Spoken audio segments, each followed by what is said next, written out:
Kepala Badan Perlindungan Pekerja Migran Indonesia, Benny Ramdhani marah karena barang kiriman pekerja migran Indonesia tertahan di gudang penyimpanan barang logistik TPS Tanjung Emas, Semarang.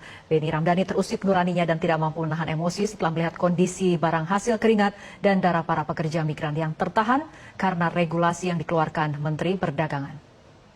Kepala Badan Perlindungan Pekerja Migran Indonesia, Benny Ramdhani tiba di gudang kawasan Jalan Kapten Laut Wiranto Bandar Harjo, Semarang Utara yang menjadi tempat penyimpanan barang kiriman milik pekerja migran yang tertahan di Semarang.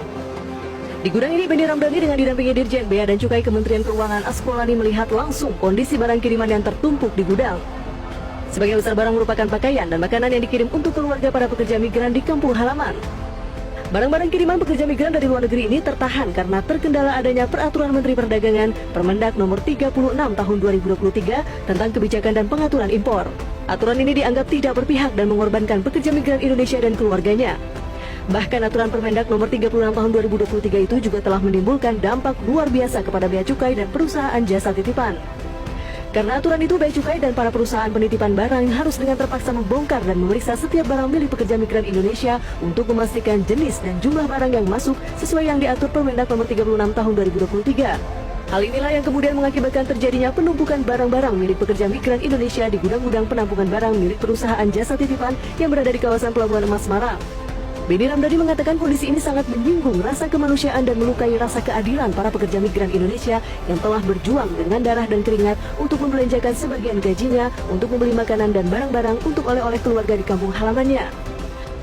Jelas dengan fakta-fakta yang saya temukan, saya menyampaikan protes keras terhadap peraturan yang dikeluarkan oleh Menteri Perdagangan. Anda bisa bayangkan, PMI ini adalah anak-anak bangsa yang bekerja ke luar negeri membantu pemerintah mengurangi angka pengangguran, satu. Kedua, dari hasil gajinya itu disumbangkan pada negara.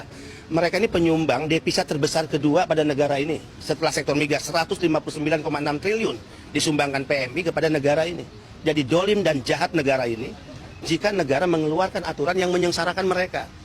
Kita lihat bagaimana makanan dikirim, bagaimana barang-barang, pakaian, ya celana, baju, apapun dikirim oleh PMI dan itu dibeli ya dari uang yang ditabung bertahun-tahun dari hasil keringat dan darah mereka bekerja di luar negeri. Untuk siapa? Untuk dikirim ke ibu bapaknya, kirim ke keluarganya, suaminya, istrinya, anaknya. Dan barang-barang itu karena aturan lantas tertahan. Dan dua resikonya, satu, dikembalikan ke negara di mana PMI bekerja, itu pun tidak mudah, ada proses dan biaya tinggi. Dan kedua, pemusnahan.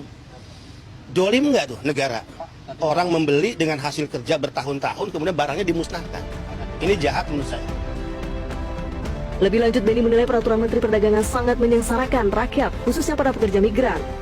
Benny menegaskan harusnya pemerintah hadir dengan mengeluarkan kebijakan relaksasi pajak, bukan membatasi jenis dan jumlah barang, baik bawaan dan kiriman dari para pahlawan devisa.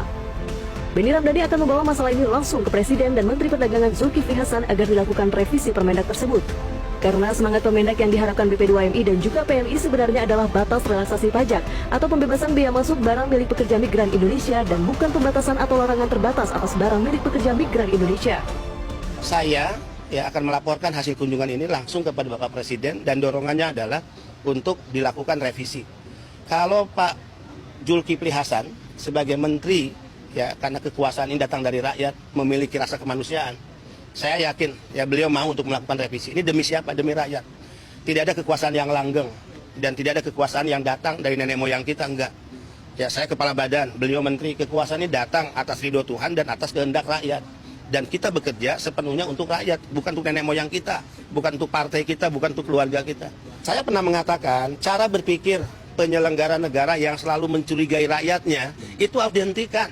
Mencurigai PMI seolah-olah PMI kalau beli barang itu untuk bisnis, untuk komersil, hentikanlah. Yang harus dicurigai itu para pejabat negara. Banyak kasus berangkat ke luar negeri, belanja, barangnya diselundupkan lewat Garuda misalnya. Itu kan ada kasusnya, mobil mewah, kemudian sepeda mewah, ini kan banyak kasus. Atau mereka yang visa turis, yang hanya untuk jalan-jalan, belanja, mereka yang dicurigai. Masa negara mencurigai rakyatnya, mencurigai pekerja migran Indonesia, itu dolim, itu jahat menurut saya. Ya, kita koordinasi sama Pak Menteri, Pak Kepala untuk bisa mensupport apa yang menjadi concern beliau. Terima kasih. Terima kasih. Dari kunjungan kedua gudang penampungan barang di Pelabuhan Tanjung Emas, Semarang, masih ada ribuan dus yang berisi barang dan makanan kiriman para pekerja migran Indonesia. Bahkan sebagian besar terancam untuk dikembalikan ke pemilik barang di negara pengirim atau akan dilakukan pemusnahan. Barang-barang hasil bekerja di luar negeri milik pekerja migran ini rata-rata sudah berbulan-bulan tertahan. Pemerintah diharapkan atas nama kemanusiaan dan keadilan berani mengambil langkah untuk melakukan revisi atas Permendak Nomor 36 Tahun 2023 dan mengambil langkah segera atas barang-barang PMI yang tertahan untuk segera keluar dari gudang penampungan. Hal ini agar barang-barang itu bisa dinikmati dan digunakan dalam perayaan Idul Fitri atau Lebaran 1445 Hijriah.